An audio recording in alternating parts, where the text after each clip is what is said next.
Vladimir Poutine a proposé de geler la guerre. Alors, est-ce que c'est en vue d'une paix ou un gros coup stratégique? J'en sais rien, mais en tout cas, c'est une info qui mérite vraiment qu'on s'y arrête, puisque, officiellement, la Russie aurait proposé aux États-Unis un gel du conflit en Ukraine. Alors, on fige la ligne de front, là, maintenant.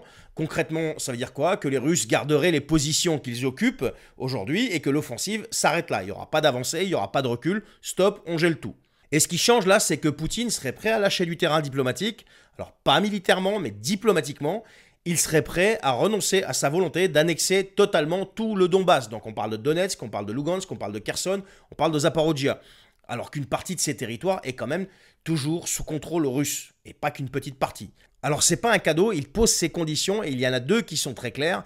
La première, c'est que la Crimée, annexée en 2014, soit reconnue comme territoire russe par les États-Unis. Et la deuxième, c'est que l'Ukraine n'intègre jamais l'OTAN. Et là, c'est important parce que ce message, il ne l'adresse pas à Kiev, il ne l'adresse pas à l'Union européenne, il l'envoie à Washington.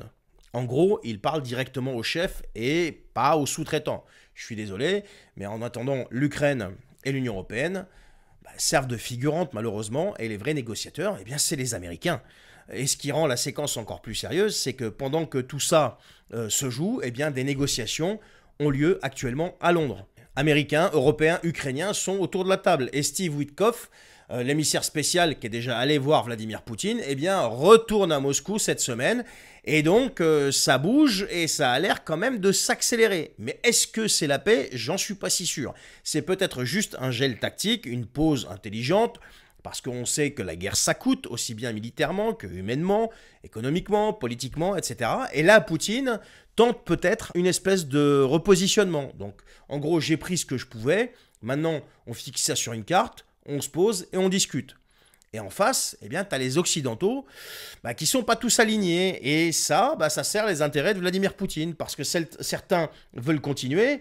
Suivez mon regard, donc l'Union européenne, on a déjà parlé à plusieurs reprises pourquoi ils seraient intéressés par continuer cette guerre.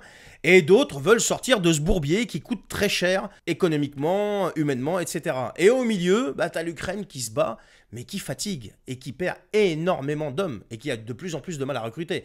Alors oui, peut-être qu'on est à un tournant, mais il ne faut pas se tromper, c'est pas une reddition, c'est pas une paix non plus, c'est pas Poutine qui jette l'éponge non plus. Je pense que c'est stratégique. Et maintenant, la question c'est, est-ce que l'Occident va dire oui? Moi, je pense qu'ils vont rester divisés. Alors, s'il dit oui, à quel prix? Parce que geler le conflit, c'est peut-être bien, mais si ça revient à dire OK pour la Crimée et OK pour un non à l'OTAN, je pense pas qu'ils vont tous être d'accord. Alors, on rentre dans une autre dimension, là. Je sais pas ce qui va se passer, on verra bien. Et quoi qu'il arrive, si jamais ça se fait, ça marquera quand même une bascule. On n'aura plus de combat peut-être, mais un nouveau type de guerre. Diplomatique, symbolique, territorial, tout ce qu'on veut. Mais on entrera quand même dans une zone de flou, parce que ça ne sera pas la paix, ça sera juste un gel du front, un gel du conflit. Mais peut-être le début d'autre chose. On verra bien. En tout cas, ce sont les deux grands qui décident en attendant, parce que tout ce que peut dire l'Union européenne, j'ai comme l'impression que tout le monde s'en fout. La preuve, Donald Trump n'a même pas reçu la présidente de la Commission européenne encore. Donc c'est dire l'attention qui est accordée à l'Union européenne et les sbires qui l'occupent.